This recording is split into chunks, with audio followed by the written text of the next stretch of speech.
So, Trevor, let's dive into kind of the first part of this breakdown of the Notre Dame defense, and let's first talk about areas where we do think this defense can get better. And number one is, well, we'll get into the reasons why we're optimistic that they can get better next. But I do want to address the specific areas where we think this Notre Dame defense can get better. And as we do this, you guys will get a chance to kind of look at where Notre Dame ranks right now in the national statistics when we talk about this defense and some of the aspects of it. And you look at certain parts of it, Trevor. I mean, scoring defense, they rank 11th in college football. Yards per game, they rank 21st. Yards per play, they ranked 18th.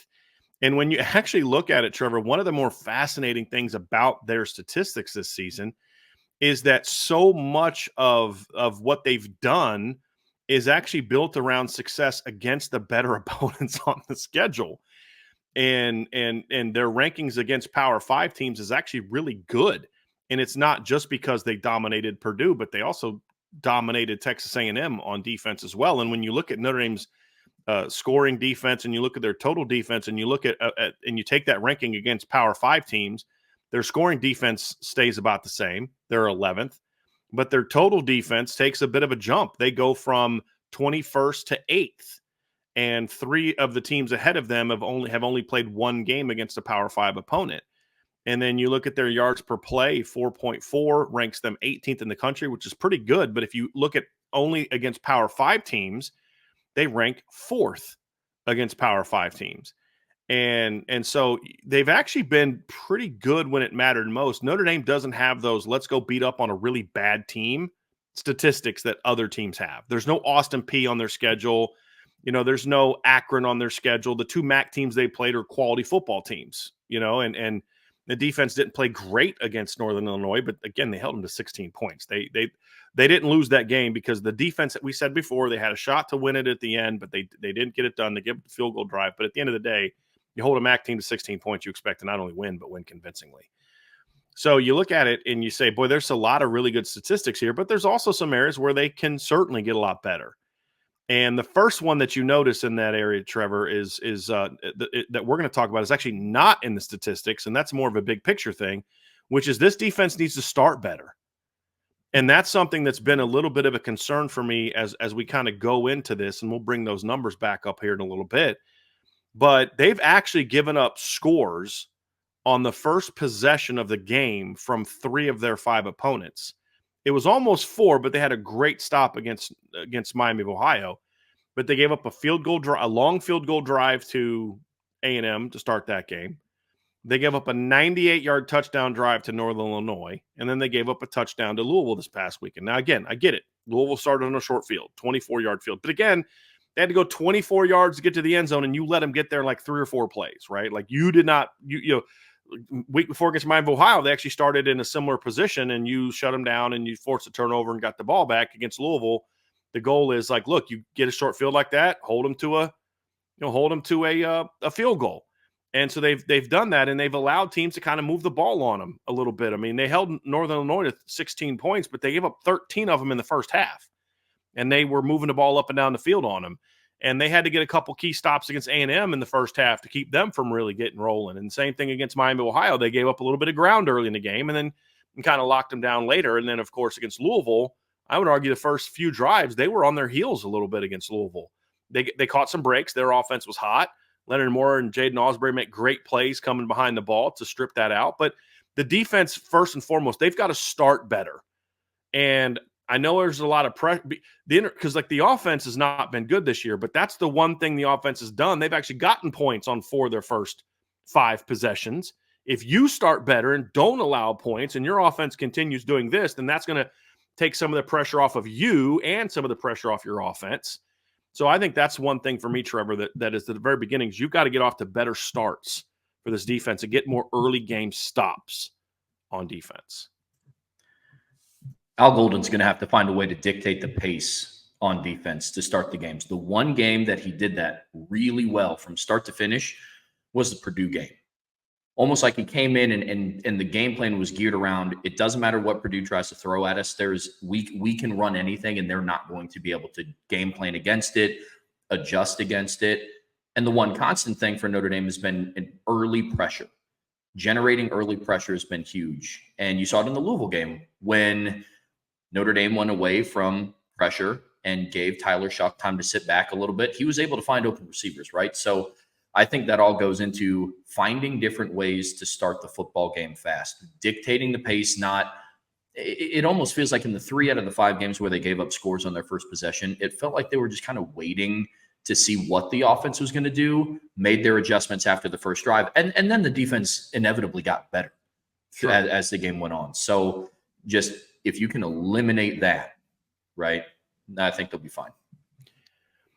Trevor, I think also if you look at our next two keys, I think both of those, and you started to touch on one of them, both of those factor into this conversation we're having. And so let's pull these stats back up. And the first thing is the run defense has to get better.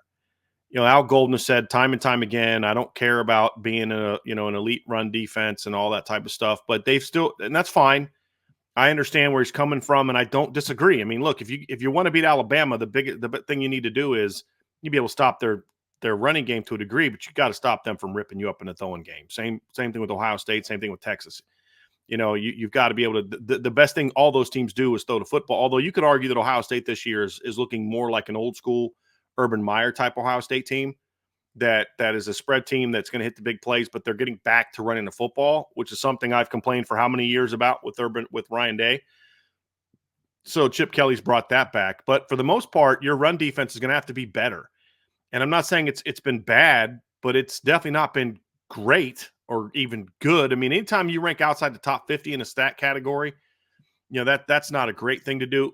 If you look at the proper context, Trevor, and I do like context, that's an important thing, but 123 yards a game last year would have ranked the run defense 33rd, which isn't as bad as 54th. Because again, there's teams on the schedule that have played nobody so far, and it's going to make it a little easier to kind of to hold teams to fewer points when you don't play anybody. And so, that certainly plays a big role in that level of success. I mean, Ole Miss has had a great run defense so far. They rank number 1 in the country. Nobody they've played has gotten more 2 yards a carry, but they've literally not played anybody that can run the football. So we'll see kind of how those things play out, and one of those will be this weekend against South Carolina, which we'll talk about later. But those are different aspects of it. Trevor, I understand you're not going to be an elite, give up 60 yards a game defense, and that's okay. I'm actually okay with that, but you absolutely have to be better than you are, and that's going to be something that they're going to at least need to shave off a little bit of that from what we've seen. And again, two of the games I would argue the two of the 3 most competitive games they've had, in every game, the opponent was able to run the ball effectively on them. I do think in the Louisville game, that was partly by design, and here's the other thing too, that number right there of 123 yards per game is benefited by a minus 42-yard gain from Louisville last weekend on a muffed punt. So if you look at Louisville's numbers, Louisville only ran for 117 yards last week, but they ran for more than 117 yards last week. You know what I mean? Because in college, they count that number as a play for the defense. So if I remember correctly, I'll pull up the stats here in a second, but there's no question that Louisville's production was better than what their numbers showed in the run game last week. And so they're going to have to get better there. And then part 2, Trevor, the second part of that, which you can dive into because you were talking about it, is they're not a disruptive enough defense in the run game. They're just not. And the 107th number, just so you guys are clear, if you go look at the numbers, you'll see this. If you actually go look at the tackles for loss number, Notre Dame actually ranks this season on just pure numbers 88th in tackles for loss. But that's just because some teams have not played. So I gave you the total tackle for loss numbers, but the ranking is actually where they're at in tackles for loss per game. So they rank 107th in tackles for loss per game. They've given up more big runs than we're accustomed to. The tackling, I thought, got better. I think the last 2 games, the tackling has definitely been better in the run game, but it's still, room for improvement. But Trevor, this part of the team has got to get better. And I think those 2 things go hand in hand. I think being more disruptive against the run game, creating more stuffs, creating more minuses, that is imperative. That comes down to the D-line playing better. That comes down to not missing many tackles. All those type of things are very important pieces to your defense has got to get better against the run. and being more disruptive is going to help you with that. It's also going to make you even better on third down. It's going to make your pass defense better because some of the big plays teams have gotten against Notre Dame in the pass game this year, Trevor, have been in 1st and 10s, or in a lot of cases, 2nd down in situations, 3rd downs where they're in actual, hey, you can't just play the pass here situations.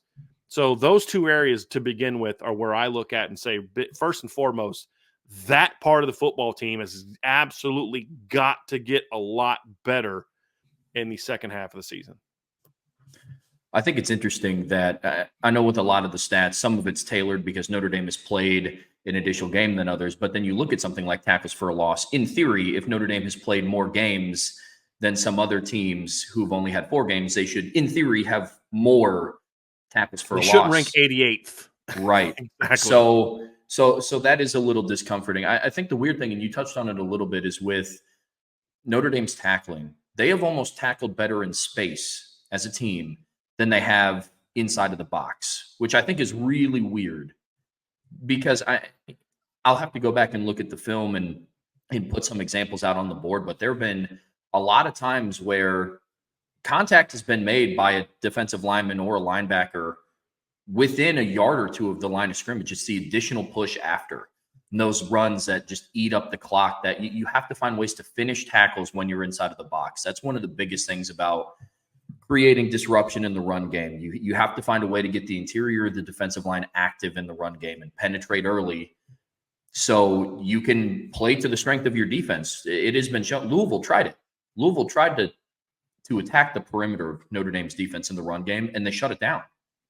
Notre Dame did a really good job of protecting the perimeter. They tried to get the ball into Isaac Brown's hands as much as humanly possible, and Notre Dame's speed on defense came alive, and it was really exciting to see. Jeff Brown made the switch and started attacking in between the tackles, and that's when they started picking up gains on the ground. So Something's got to be fixed to generate more disruption in the interior run game for sure. So when you look at the Louisville running backs from this game, you mentioned Isaac Brown had 72 yards on 13 carries, 5.5 per carry. Don Chaney Jr. had 38 yards on 9 carries. That's 4.2. I think it's Keywan Brown had 23 carries on 5 or 23 yards on 5 carries, 4.6. So it's not like they were getting ripped up. That's about a little less than 5, around 5 yards a carry between that group, a little under 5 against that group, which isn't bad, but it needs to be better. But then, of course, you gave up the long run to Tyler Shuck, and then he had one other scramble. But his scrambles weren't what hurt you. It was the designed run. It was the backside on the read zone and the mistake you made there. And so, you ended up recovering because, again, you're a really talented and well-coached football team. You ended up recovering, but you can't give up those type of plays, because, you recovered it, but you can't assume that's going to happen the next time you give up that kind of blown assignment. So I did feel, Trevor, that the point you talked about, because you're right on, that was definitely a problem against A&M and Northern Illinois for sure, where they were making contact with the ball carrier and then going down. And I thought Purdue, they were dominant against the run. Miami, Ohio, they took a step back. I think the thing against Louisville was it was a combination of the things you talked about, where they were actually finding creases to run 4, 5, 6 yards at a time. But I actually felt Notre Dame was more physical at the point of attack once they arrived at the ball carrying this game than they had been in all but the Purdue game. So that was actually an encouraging sign, because I really felt like a lot of things that Louisville had success on was, you're going to give them that. I'm going to give you that 5-yard run because that's better than you trying to throw a bomb to Ja'Cory Brooks. And that was part of, like we said, the chess match between Al Golden and Jeff Braun. But if you look at their numbers, Trevor, they gained 193 yards in that game. Gained rushing.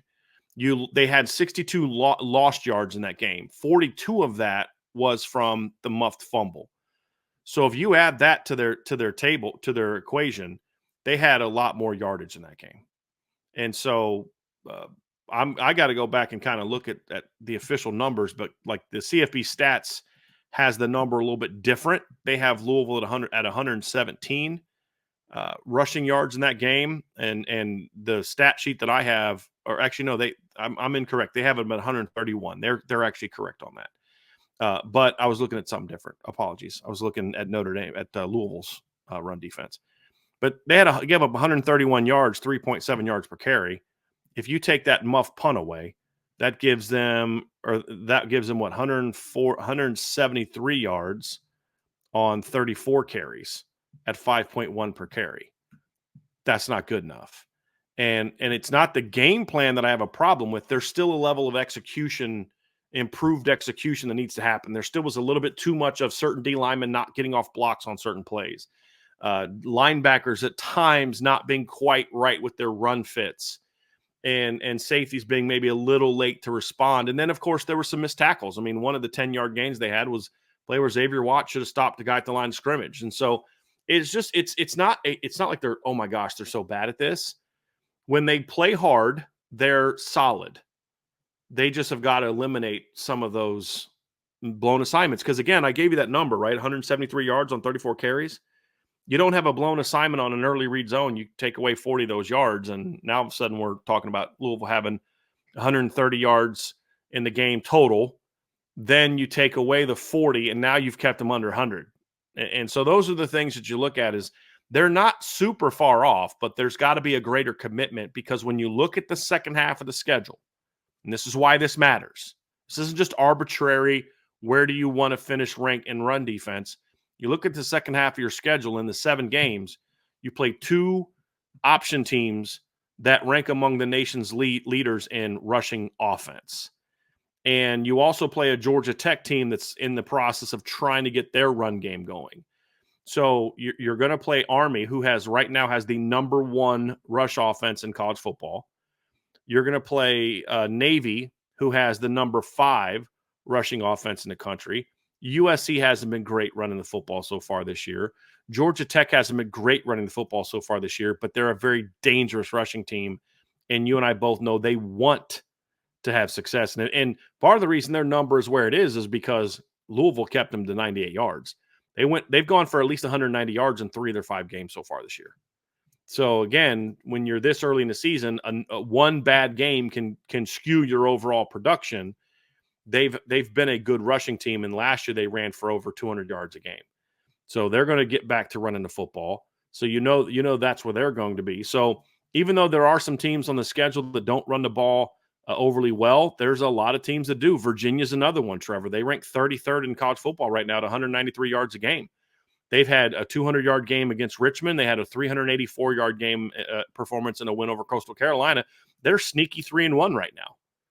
Virginia is, and I'll have a schedule overview coming up tomorrow on the site. But those are some teams that are not bad at running the football, man. And so you're going to need to be prepared for that. And we'll see if Notre Dame's able to handle that. But I think being more disruptive, like you mentioned, creating more negatives, putting teams off schedule is going to help the run game, but it's also going to help the pass game a lot too, because now you can get them into more obvious. That it's harder to manipulate the linebackers on 2nd and 12 compared to 2nd and 5. Because if you want to run some kind of backfield motion, it's like, so what? You're throwing a football. We're dropping back into coverage. I don't care that you run a play fake. I dare you to run a play fake. We'll tackle you for a 4-yard gain. It's 3rd and 8, and you're going to get off the field. So that's an area that they're going to have to get a lot better. There's no doubt. Here's another one, Trevor, and I think this factors into it as well. They've been great against the pass this year. Again, let's bring up the stats. Like they're an outstanding pass defense, especially when you take into context of who they've played so far. Especially this past week against Louisville. They rank 24th in the country in yards. They rank 11th in yards per attempt. They rank 8th in quarterback rating. And I actually believe they also, I did not put this in there, but I also believe they still, once again, rank pretty high in lowest complete. Yes, they are 2nd in college football in completion percentage defense. Opponents on the season are only completing 47% of their passes against Notre Dame so far this season, which is really, really, really good. Yeah. So, they're still a very good pass defense, but the one thing that's hurt them is they've given up a few too many big plays. And that's really because the yards per completion is impacted by the number of big plays you've allowed. And that's going to have to get fixed. Now, you could look at it, one of the big plays against Purdue was against your backups. Okay, fair. I believe you gave up there's another game where you gave up a late big play. Was it against Miami? Might have been against Miami. They did a good job of limiting the big plays against Texas A&M. They did a good job of and then they gave up the 80-yard. They gave up 2 big plays against Northern Illinois in the pass game. You take those 2 big plays away against Northern Illinois, and we're still talking about how the offense has got to get a lot better. But the comment is now, if they're going to finish undefeated, the offense has to get better because they'd be 5-0 right now. And now again, yes, if the offense played better, they'd still be 5-0. I understand that, but we're talking about the defense right now. And the offense has got to fix its problems. The defense has got to fix its problems. And if they eliminate big plays, then they're 5-0 right now. So that's a final piece of it. And then the last one for me, Trevor, is, and this is kind of a fun one, they got to get the ball. And you guys are going to listen to us and you're going to say, hold on a second. You look at your own stats, guys. They've got 9 turnovers in 5 games. They rank 16th in college football in turnovers gained. Well, number one, they have played more games than half the teams in college football, which helps. But they have been good at forcing turnovers. We're not going to deny that. However, they can be even better. And Trevor, they have had, I think, 9 balls hit the ground this year so far, and they've recovered 2 of them.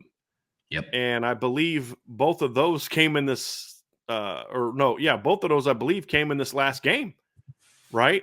And so that's an area where this defense is can get better, and improving isn't always improving on things you're not good at. Sometimes improving is, hey, you're really good at this, but you can be even better.